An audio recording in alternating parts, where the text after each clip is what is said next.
Click the link and dive right in. AI bites in every spin. So, this deep dive, we're taking a look at the Fatalistic Optimist. Yeah. Have you ever read this? I have read this, yeah. Okay.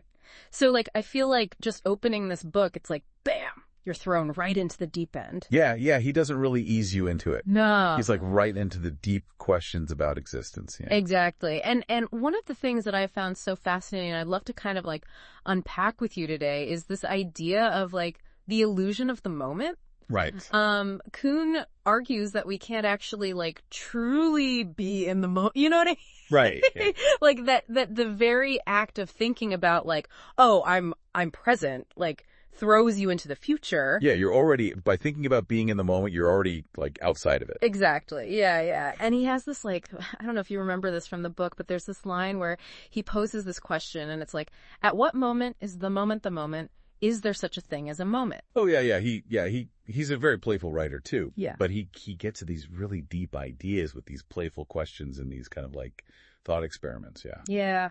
I thought that was so interesting because, you know, you think about, like mindfulness practices, right? Like how everyone talks about like, be present, be in the moment. Right. Be here now. Yeah. And Kuhn is saying that's like almost impossible. Yeah. Or at the very least, very, very challenging to truly be present. Yeah. Like trying to catch your own shadow. Yeah. Exactly. Like you can never quite get there. You can never yeah, exactly.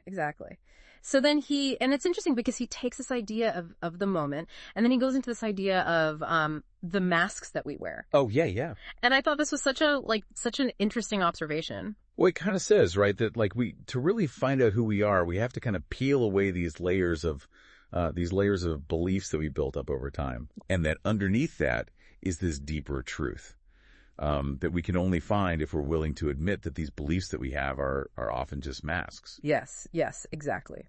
He says, dig deeper, and you might find that under all the layers of self-deception lies a far deeper truth, which can be realized if we are ready to admit that our masks of beliefs are barriers to hide our fears. Right. Yeah, he doesn't mince words. No, he doesn't. But I mean, it's true, right? Like, how often are we really our true selves? Like, I think about, like even just like scrolling through social media, like how often are people projecting an image? Yeah.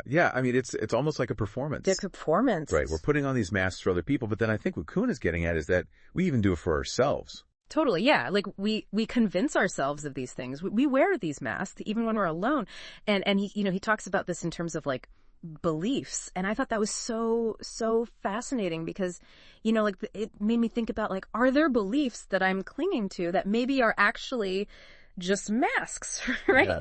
Like that are preventing me from seeing like the truth of a situation or even like the truth of myself. Yeah. And it could be any number of things, right? Mm-hmm. It could be about our careers. It could be about our relationships. It could be about, like you said, like our view of ourselves.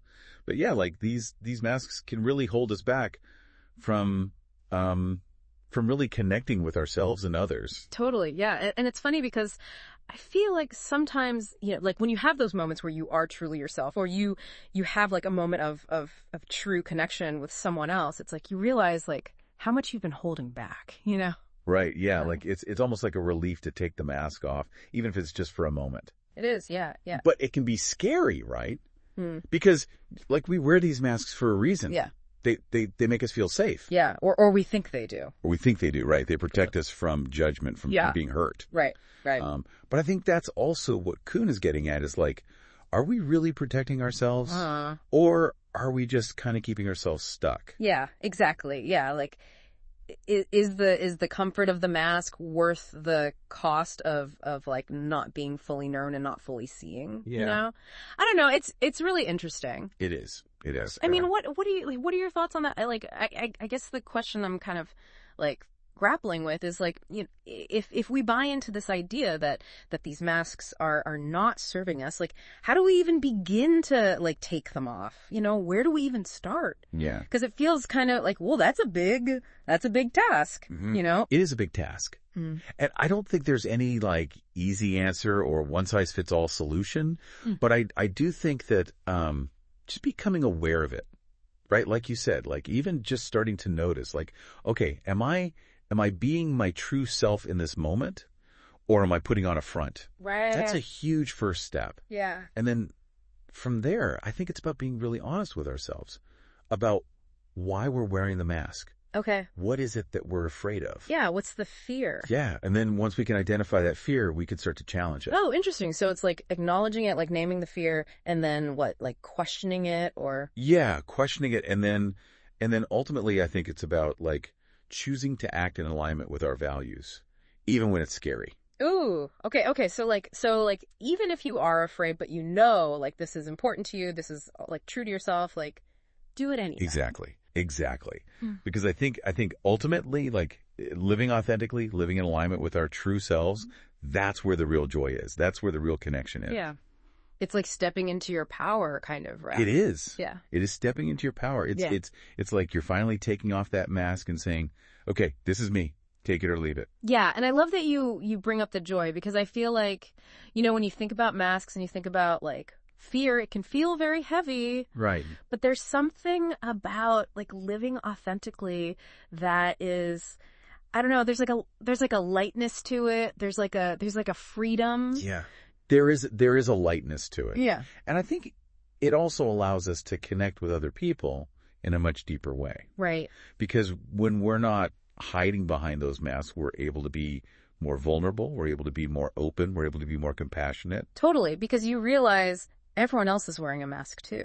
Exactly. Yeah. And then it becomes less about like judging each other's masks and more about just like seeing each other as we are. Yeah. Yeah. And I think that's so powerful because, I feel like so much of our, and again, like Kuhn, he doesn't like lay out like a prescriptive, like here's how to live your life kind of thing. Right. But I think what he does is he poses these really interesting questions that kind of force us to examine like our own experience and our own, the way we're moving through the world. Yeah. He's definitely inviting us to question our assumptions, to kind of like shake things up a little bit. Yeah, exactly. Yeah. And not just like our own assumptions about ourselves, but also our assumptions about like the nature of reality and what it means to be alive. Yeah, absolutely. And I think that's what makes his work so compelling, is that it's not just about like self-improvement or personal growth. It's really about like understanding the human condition.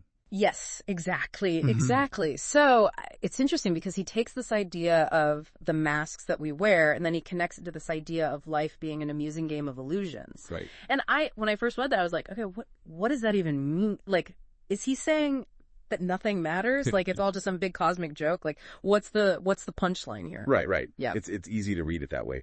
But I actually think he's getting at something really profound. And it kind of goes back to what we were talking about with the masks. Okay. Because if we are constantly filtering our experiences through these masks, through these beliefs, then how much of what we perceive as reality is actually just our own interpretation? Okay, I see what you're saying. So it's like we're almost like creating our own reality. In a way, yeah. I mean, not in a literal sense, like we could just, snap our fingers and make things happen. But in the sense that, like, the meaning we assign to things, the way we experience the world, it's all filtered through our own unique lens. So it's like we're all kind of living in our own little movies. Yeah, exactly. And we're the directors, we're the actors, we're the editors, the whole shebang. Yeah, we're adding our own special effects, our own soundtrack. Right. And our own drama, right? Like we add our own drama to things. Oh, absolutely. We love a little drama. We do. But then that makes me wonder, like if we're all just caught up in our own little movies, does that mean that like our experiences, like, are they any less real? Like, does it diminish the joy or the sorrow that we feel? Yeah. That's a great question. And I think it's something that Kuhn would encourage us to really contemplate. But I don't think he's suggesting that our experiences are any less valid or any less meaningful. Okay. If anything, I think he might argue that recognizing the subjective nature of our experience actually enhances it. Okay, how so?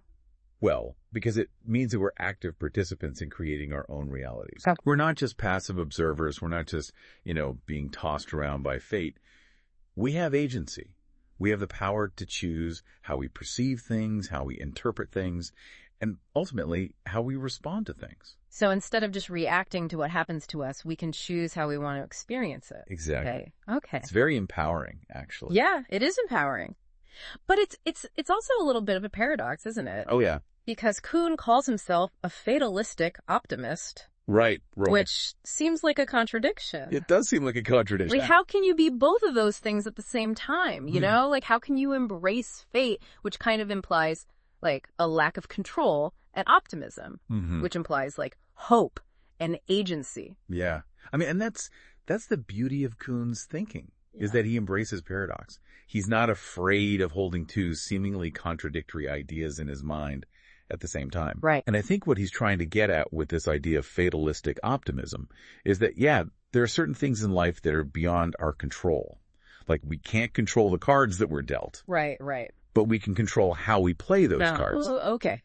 So it's about accepting the things that we can't change while still maintaining a sense of hope, a sense of possibility. Okay. So it's like acknowledging that life can throw us curveballs, but we still get to choose how we swing at them. Exactly. Yeah. It's about recognizing the limits of our control without giving up on the possibility of a positive outcome. Oh, interesting. Okay, so it's about finding that balance, that sweet spot between, like, acceptance of what is, but also, like, striving for what could be. Exactly. It's Okay. like it's about not getting too attached to any one outcome, but still having like a direction, a sense of purpose. Okay, so it's like, it's not just like blind optimism, like, oh, everything's gonna be fine, la la la, you know, head in the sand kind of thing. No, not at all. It's a much more grounded, I think, a much more realistic kind of optimism. Okay, so it's like, it's optimistic, but it's also like eyes wide open. Exactly. Yeah. Eyes wide open. Okay. And I think that's where the fatalistic part comes in. It's about recognizing that, like, life is going to throw us curveballs. There are going to be challenges. There are going to be things that we don't expect. Right. But it's not about becoming cynical or jaded. It's about saying, okay, that's just part of the game. Right. And it's interesting because I do feel like there's this thread of hope throughout the book. Yeah. Like, even though he's acknowledging, like, the harsh realities, the illusions, the masks, like, there's still this underlying sense of hope. There is. And I think that's ultimately what makes it such a life-affirming book. Right. It's not like depressing. No, not at all. Or nihilistic. No. It's not saying that nothing matters. It's just saying that, like, we get to choose what matters. Oh, I like that. Okay. So it's like he's saying, hey, this whole existence thing, it might be a bit of a cosmic joke. Yeah. But it's still got a pretty great punchline. I love that. I love that analogy. Yeah. Because it really gets at the heart of what makes The Fatalistic Optimist such a thought-provoking read. Yeah. It's not offering us easy answers. It's not telling us how to live our lives. Right. It's more like he's handing us a flashlight and a map and saying, go explore. Yes. Go explore the caverns of your own existence. Ooh, I like that. You might stumble around in the dark a little bit. Right. But the discoveries that you make will be worth it. Yes, exactly. And I think that's such an important message, right? Like that ultimately, like, we all have that capacity to find meaning and purpose. Yeah. Even in the midst of uncertainty, even in the midst of illusion, even in the midst of all the curveballs that life throws our way. Absolutely. And I think what Kuhn is really inviting us to do is to embrace the unknown. Yeah. To embrace the mystery of it all. The mystery. Oh, that's a good word for it. Right. Because, like, if we knew all the answers, if it was all just laid out for us, it wouldn't be nearly as interesting, would it? No, it wouldn't. So I think embracing that sense of wonder, that sense of curiosity, that's really key. Okay. So to kind of bring this back to, like, the listener, right? Like, Yeah. because I think, you know, sometimes these philosophical concepts can feel a little bit, I don't know, like heady or abstract. Right. But I think what's so cool about Kuhn's work is that it's actually, like, very applicable to our everyday lives. It is. So, like, for someone who's listening to this and they're like, okay, like, this is all very interesting, but, like, what does it mean for me? Like, how do I actually, like, put this into practice? Yeah. What would you say to that person? I would say start by paying attention to your own experience. Like, as you go throughout your day today, notice the moments when you feel like you're putting on a mask. Okay. Notice the moments when you're holding back, when you're not being your true self. And then ask yourself why. What's the fear there? Okay, so like, name the mask, name the fear. Name the mask, name the fear, and then see if you can, like, just for a moment, just for a few seconds, just take the mask off. Yeah. Just be yourself and see what happens. Okay, yeah, I like that. So it's like a little experiment. It is a little experiment. Just to kind of like test it out and see how it feels. Exactly. Yeah, yeah. And then what about the optimism, the fatalistic optimism? Like how can someone kind of like cultivate that in their own lives? Yeah. Well, I think it goes back to what we were saying about like finding that balance between acceptance and action. Okay. Right. Right. Right. So it's about accepting the things that we can't control. Right. So those are the givens. Right. Those are the givens. Things that have already happened, the circumstances that we find ourselves in. Okay. But then once we've accepted those things, it's about, okay, what can I do? What choices can I make?